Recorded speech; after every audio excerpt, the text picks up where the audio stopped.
Hey, welcome to my channel. My name is Yaya, and in today's segment, I'll be talking about, is it possible for you to alter your fat personality traits? Now, when I say fat personality traits, I'm speaking of those traits that tend to make you overweight, those traits that tend to make you obese, the traits that make it hard for you to lose weight. So the simplest way I can put it is, if you've ever played a game where you pick a character, you pick their traits. For example, The Sims, right? If anyone has ever played The Sims, you pick a character and then you could pick, in the beginning, you get to pick 3 or 5 traits. They may be family orientated, they may be exercise enthusiasts, or they may be a person who is wealth minded.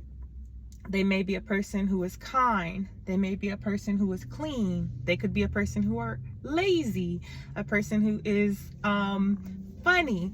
And when those people activate those traits or do actions that include those traits, they become happy. So the characters that tend to have the exercise or the athletic trait, when they exercise, they are happy. It boosts their mood. They earn extra XP. They enjoy watching exercise TV shows. They enjoy, exercising at home on the treadmill or going to the gym. Those things bring them joy. The people who are family orientated, when they're around their family talking to them, they earn extra XP. It brings them a sense of fulfillment. Your sim may be inspired. The same thing when you have the wealth-minded people. Whenever they run into money, they earn extra XP and their mood is lifted, which inspires them to do things faster and to get more done. So in real life, if you look at your traits that you have, those default traits, for example, one of my traits before when I was younger was being sloppy, and in The Sims, they would call it like a slob or something. And in The Sims, that character, they don't automatically clean up behind themselves. I believe you have to go clean up for them. It's like when they're on automatic or free play, they tend to make a mess. But the ones that are clean, they automatically, organize, and they get joy from that. The same thing with the Sims that exercise. When you put the game on automatic, the sim will go exercise on its own. The same thing for cooking. I didn't used to like to cook. I actually used to despise cooking, right? But a couple years ago, I decided, you know what? I want to be a better cook. I want to take pride in being a better cook for my kids and for myself, So I actually went out and I bought cookbooks. And I also watched a lot of YouTube tutorial videos by chefs like Chef Ramsay. I made some of his recipes. I got one of his cookbooks. And now I have some staple recipes that I can make from scratch. But at first it wasn't easy, At first I didn't like it. It took a lot of time and dedication. It wasn't something I learned overnight. But with baking, I had a different experience, because when I was younger, I used to always bake with my grandmother, and that brought me nostalgia, the feeling of nostalgic. So even when I was older, I always enjoyed baking, even though I wasn't the best cook. Baking was always my forte. So I do believe you can change your personality traits that make you fat if you work hard enough. But I think you have to understand it's going to take time to change. You're going to need something that they told you that you really shouldn't use. You're going to need that one thing that when you were younger, that they basically stripped you of, which is your imagination. Yes. In order to become different, you have to think different. You have to envision different. You have to imagine what it is you want to do differently than what you're doing now. So with that being said, once you imagine how it is you want to be, what traits you want to change, you then have to study it. You have to watch videos, listen to audiobooks, talk to people who have made the change that you're trying to make, engulf yourself in that trait of how you can obtain it and retain it. Because sometimes we can reach a goal of changing a trait, but then our mind is so used to what it's used to, it will automatically want to snap back into what it was doing before.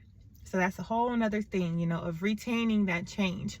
Like people lose weight, but then they may gain it right back because their mind falls back into those old patterns that aren't in alignment with the person that they're striving to be.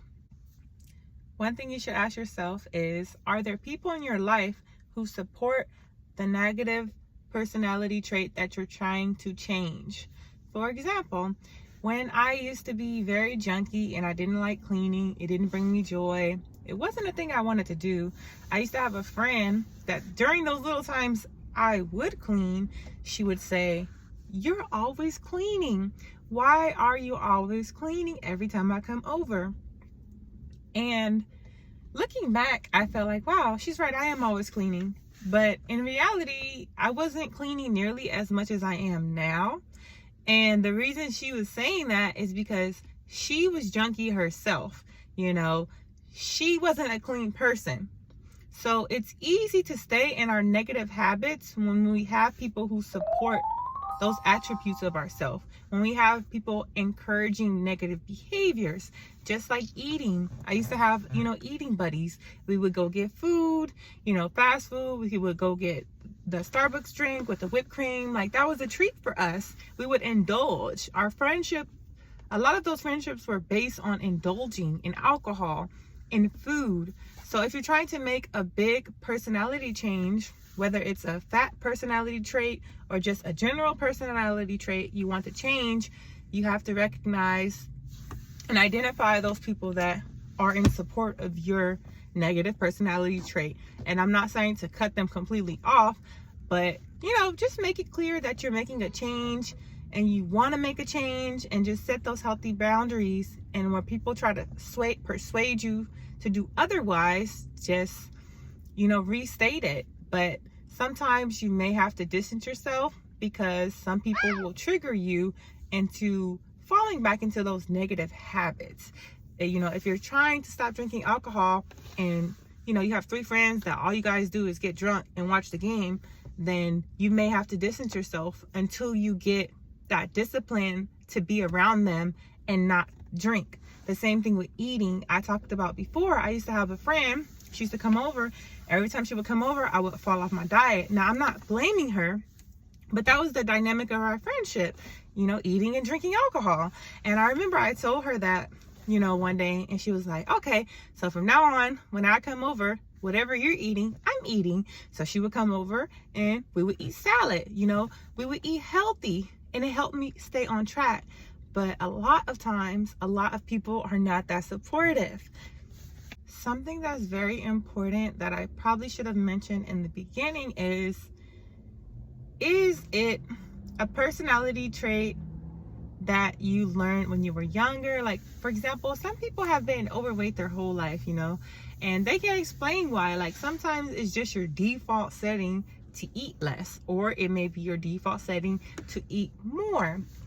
And some people may have picked it up when they were, a baby. Maybe they used to cry a lot and their mom didn't know what was wrong. So every time something was wrong, she offered them the bottle. So then they associate comfort with food, or the only way of fulfillment is from food.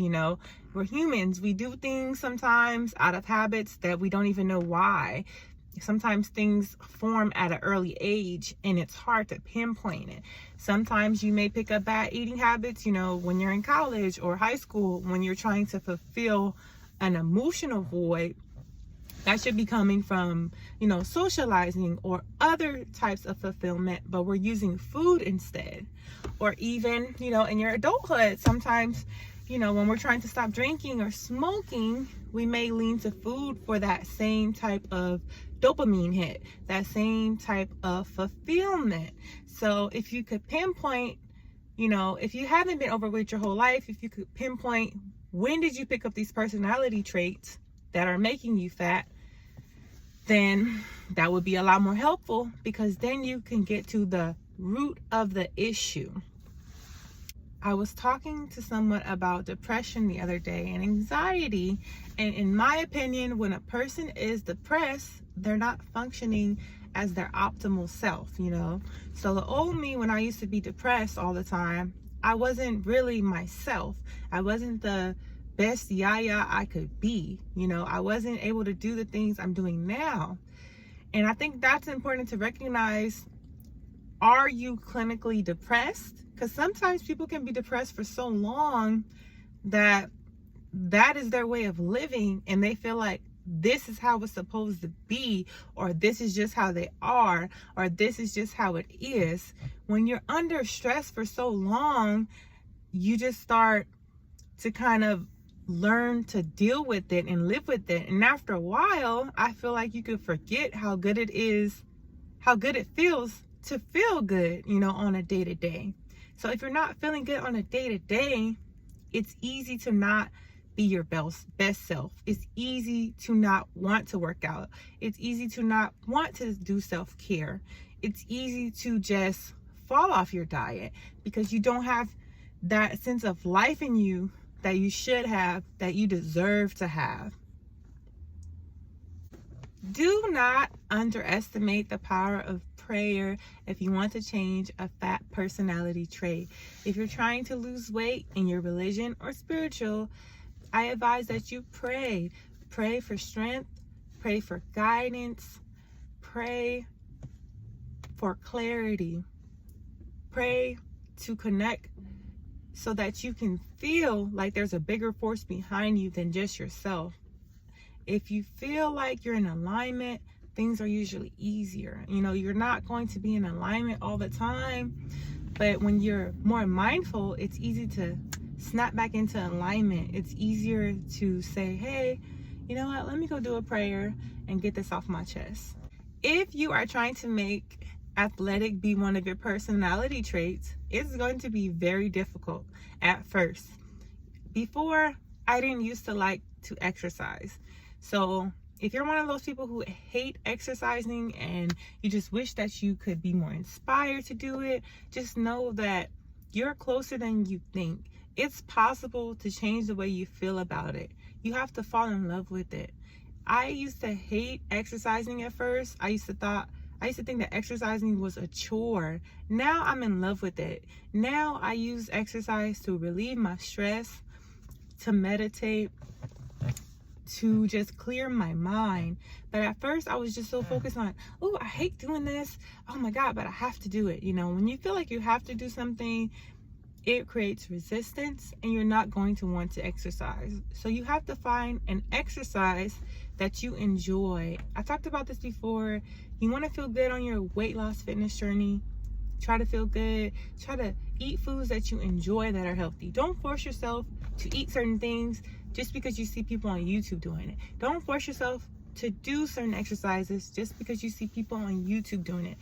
Find what works for you. There are so many different exercises, so many different things you can eat. You can get very creative.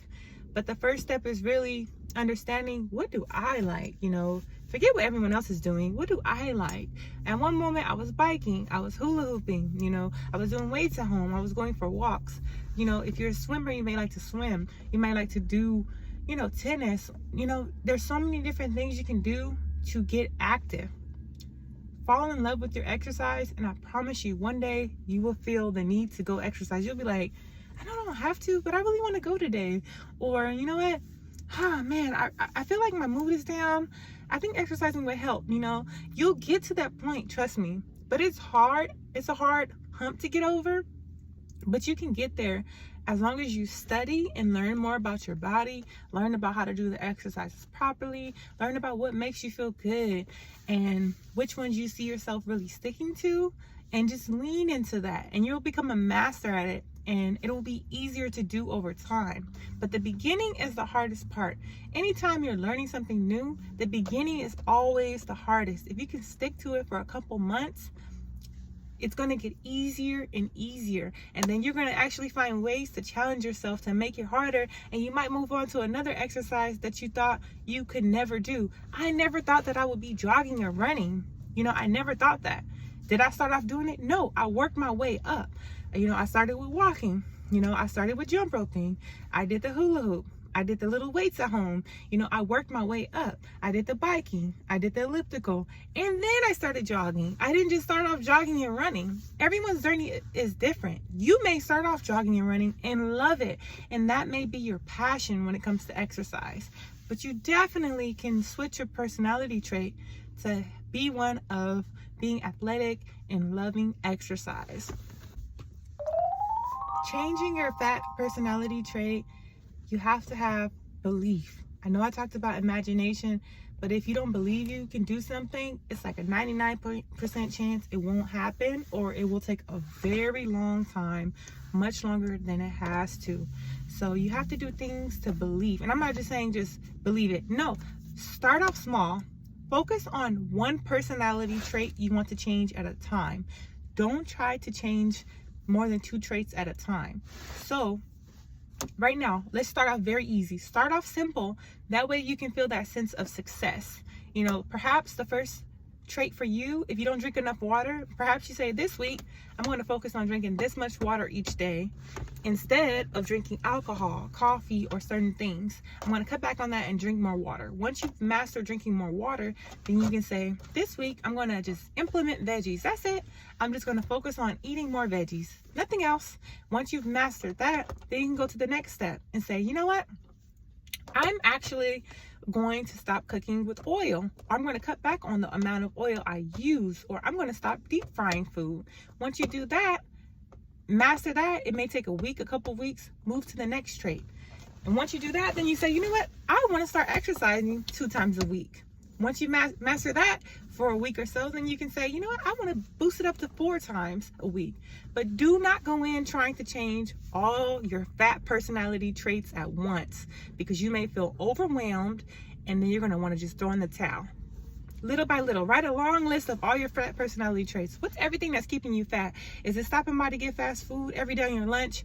You know, is it going clubbing instead of exercising? Write a long list and then organize it from easiest to hardest. Knock out the easy stuff first so you can trick your subconscious into believing you can do this, because you can do it, but you have to gain that sense of belief. And that's the best way to do it, is small accomplishments and then working your way up to the bigger ones. So I gotta go. I had a long list of things written out. I had it all neat, but I left my notebook at home. So if you want to see part 2 of this video, make sure you hit the thumbs up and drop a comment so that I can know that you guys are into how to change these fat personality traits. And I will bring the rest that were on the list, the ones I'm sure I forgot. So make sure you subscribe if you haven't already. And thank you for watching. May you have a blessed and wonderful week.